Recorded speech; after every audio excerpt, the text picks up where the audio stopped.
Welcome back to All This Math. This is Professor Parker. I got my Lincoln sweatshirt on right about now.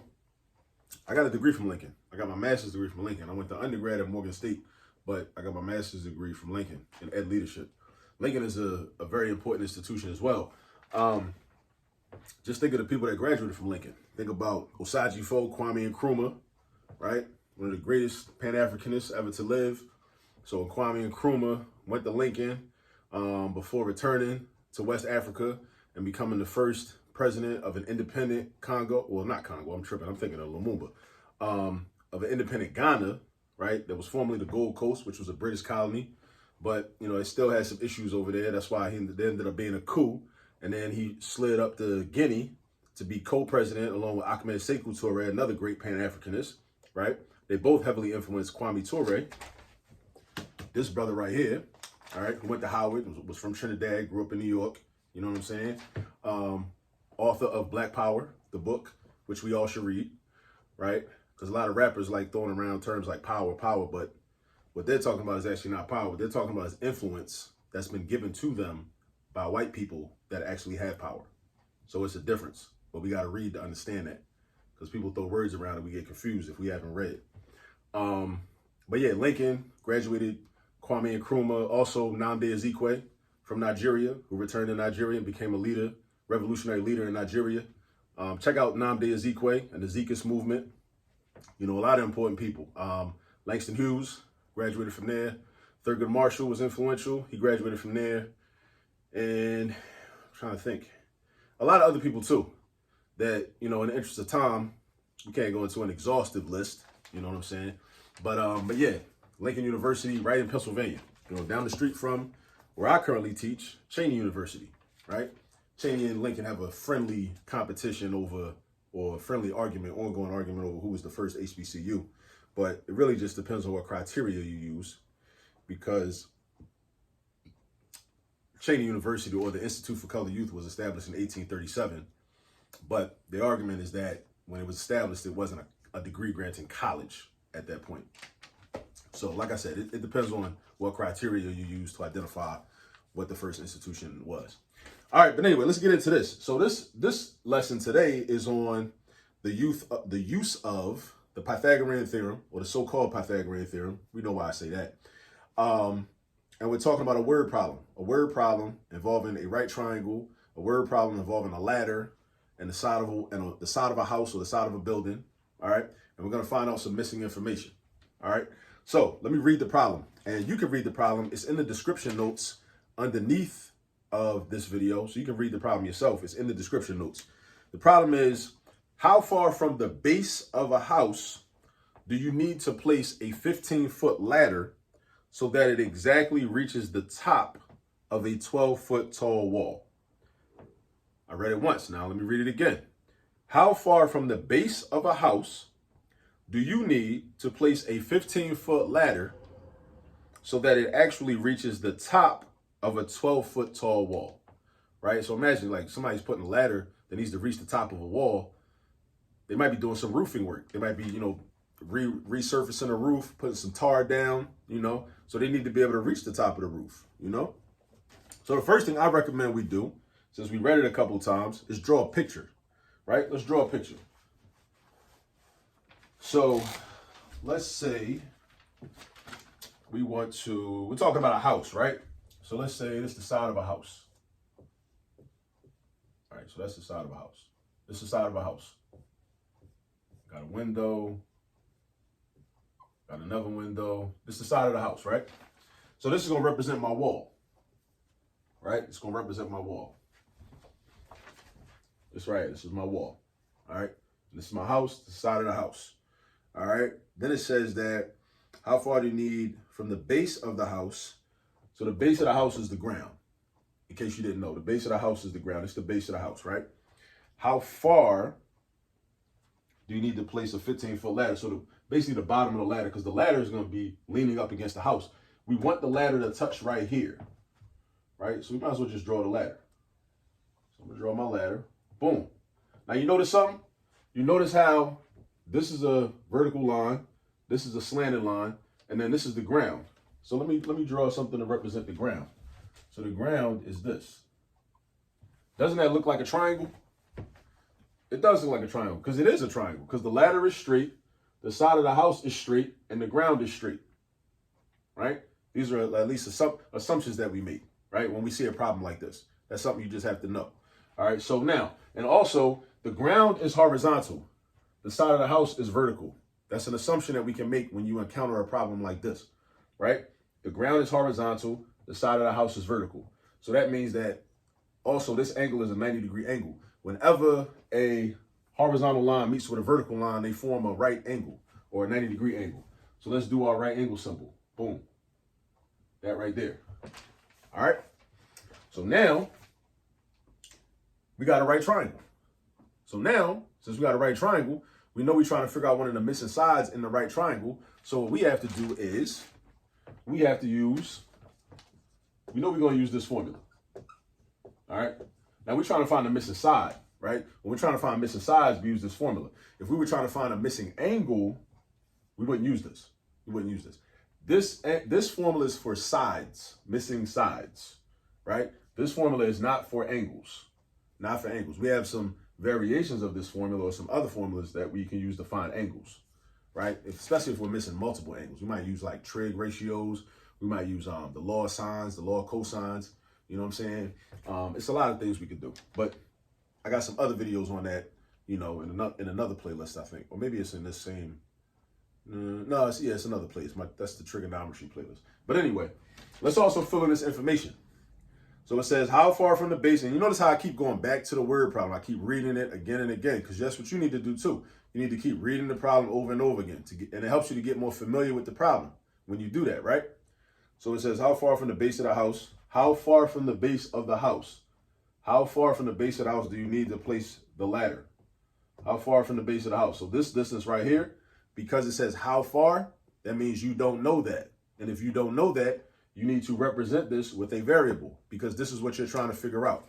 So let's just call it X. I'm gonna call it X because I'm a fan of Malcolm X. And X is a popular variable in math and in algebra. All right. A 15-foot ladder. This is the ladder. The ladder is 15 feet. That means the distance from the bottom of the ladder to the top of the ladder, from the bottom of the ladder to the top of the ladder is 15 feet. So I'm going to put 15 feet right here. Right? So that it actually reaches the top of a 12-foot wall.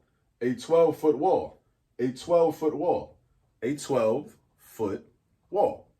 You see what happens? When you read, you get all the information that you need. And then you just put the numbers where they belong. So this is the 12-foot wall. This is 12 feet. Boom. So that's 12 feet. That's unknown. This is 15 feet.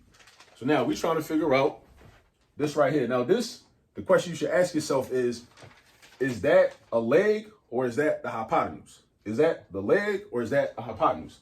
That's a good question for you to ask because that's going to help you know where to put your numbers at, right? Is it a leg or hypotenuse? Is it a leg or a hypotenuse? Is it a leg or a hypotenuse? Well, I know something about a hypotenuse. I know the hypotenuse is always across from the right angle. Here's the right angle. So across from the right angle is that right there. So this is the hypotenuse. And the hypotenuse is always C. Is always C. A and B are the legs. The hypotenuse is C. Make sure you have that written down in your notes and make sure you memorize that as soon as possible. The legs are A and B. The hypotenuse is C. So now it's just an issue of just putting the numbers where they belong.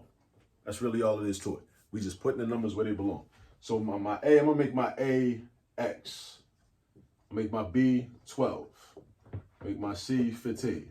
Now, why did I make my A X and not B? And why did I make my 12 B and not A? Why did I do that? Because I felt like it. It don't matter. It don't matter for real. At the end of the day, it don't matter. As long as your legs is A and B, it's cool. Your leg, this could have been A or B. As long as the other one is the other leg. So if I make this A, this got to be B. If I made this A, this got to be B. Now, let me tell you a little bit, about, let's think about math theory and why it don't matter. Because addition is commutative. What does commutative mean? Commutative means that you can change the order of the numbers and that will not affect the result or the sum. Think about this. What's 5 plus 1? 6. What's 1 plus 5? 6. See what happened? I changed the order of the numbers. My sum is still 6. So it don't make a difference. That's why it don't matter which number you put for A, which number you put for B. It don't matter. It don't matter. It's all good. All right. So now we got our equation set up. Now we got, hold up. I forgot something. X squared plus 12 squared equals 15. Nah, follow the formula. There should be an exponent 2 right there. But you got to be on the lookout for mistakes like that. You can't make mistakes like that. You make a mistake like that, you're going to get a wrong answer. And you don't want a wrong answer. You want the right answer. All right, so now we simplify what we can. I know I can't simplify x squared because I don't know what x is. I can't do nothing with that right now. But I can simplify 12 squared. And just know, just a reminder, 12 squared is not 12 times 2. It's not 12 times 2, bro. It's not. It's 12 squared, which means 12 times 12. In expanded form, this means 12 times 12. All right? So, and also memorize your multiplication facts. At least up to 12 times 12. At least. You can go past. You can memorize your 13 facts, 14 facts, 15 facts, 16, 17. Keep it going. But at least know up to your 12 facts. Know your 1 facts up to your 12 facts at a minimum. That's the bare minimum. That's the bare minimum you got to know. All right, so this is going to become 144. The x squared just comes down because we can't do nothing with that yet. Bring the equal sign down. What's 15 squared? It's not 15 times 2. I'll tell you that. It's not 15 times 2. It's 15 times 15. This exponent means that this represents a multiplication sentence where this 15, this base or this factor, is present twice. It's present twice. So instead of writing 15 times 15, this is like an abbreviation. It's like an abbreviation, right? It's like a nickname. It's like a shortened version of something that's very lengthy, you know? So instead of writing 15 times 15, I can just write 15 squared. This is an issue of math language, right? This is just about language. It's like if you studied another language different from your native language, right? You would have to know how to translate, right? So in math language, instead of saying 15 times 15, we could say 15 squared or 15 to the second power. This really comes in handy because what if you had to do 15 times the 8th power? Do you really want to write 15 out that many times? 15 times 15 times 15 times 15 times 15 times 15 times 15 times 15. You want to write that? Take up all that paper, all that space, use all that pencil graphite or all that ink if you're using a pen, or do you just want to write 15 to the 8th power? So understand a lot of the things that we think are complicated in math are actually gifts to us. They actually make life easier. We just got to learn the language. If you learn the language, then you'll dig it. Just like using emojis. We got to know what the emojis mean so we can communicate with people and understand what they mean when they send us certain text messages. You see? All right, so anyway, 15 squared, know your multiplication facts. At least know your perfect squares. 15 squared is 225. There we go. So now we got x squared plus 144 equals 225. We're trying to solve for x. Keep in mind, what is our goal? We're trying to solve for x. What does that mean? That means we're trying to isolate x by itself on this side of the equal sign.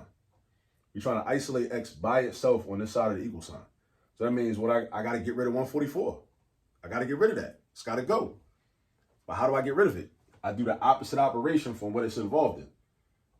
It's involved in addition. So I got to do the opposite of adding 144, which means I got to subtract 144. All right, so I do minus 144. But look, I can't just do that on the left side and not do it on the right side. I got to also do that on the right side of the equation. So now I got minus 144 over here. Cancel. Bring the x squared down. What's 225 take away 144? Now we got to do some arithmetic. 225 take away 144. This is how I would do it. What I would do is I would say I would round the 144 up to 150.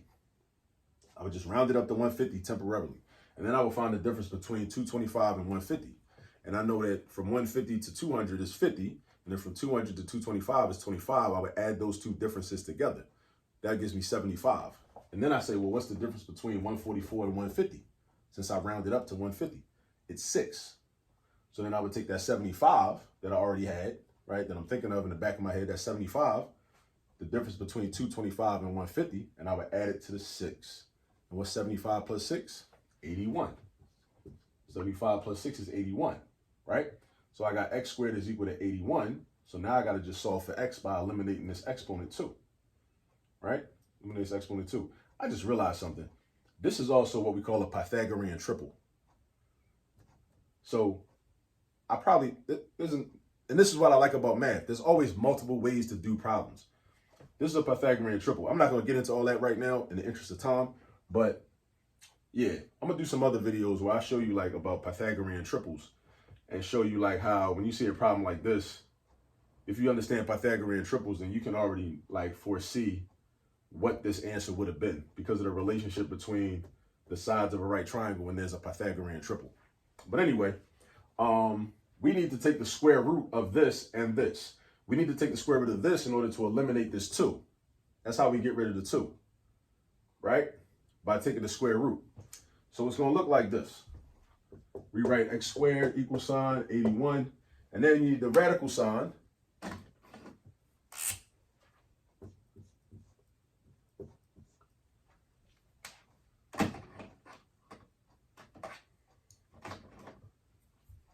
So now this becomes an x, and this becomes 9. Now, normally, technically, it should be plus or minus 9, positive or negative 9, because negative 9 also squared, negative 9 squared also equals positive 81. Well, negative 9 squared also equals positive 81. But we're dealing with a real life scenario where the question for you is like, how can the distance from the base of the house to the foot of the ladder be negative 9 feet? It can't be negative 9 feet.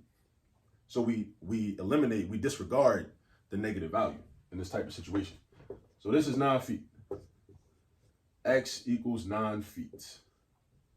So the distance from, and then we state our answer in a complete sentence. The distance from the base of the house, so the ladder must be, the foot of the ladder must be placed 9 feet away from the base of the house in order for this to happen. Because think about what happens if you place it further away than 9 feet. It's not going to touch the top of the house. Because look, the further you go out, the further it slides down. The further you go out, the further it slides down. The closer you go in, the further it slides up. If you want to touch the exact top, then this is exactly how far it got to be. And that's another benefit of understanding math, just knowing math, you know? So, all right, here go another problem. Practice some more problems like this. Understand this formula, a squared plus b squared equals c squared. And shout out to Lincoln University and all the HBCUs. Peace.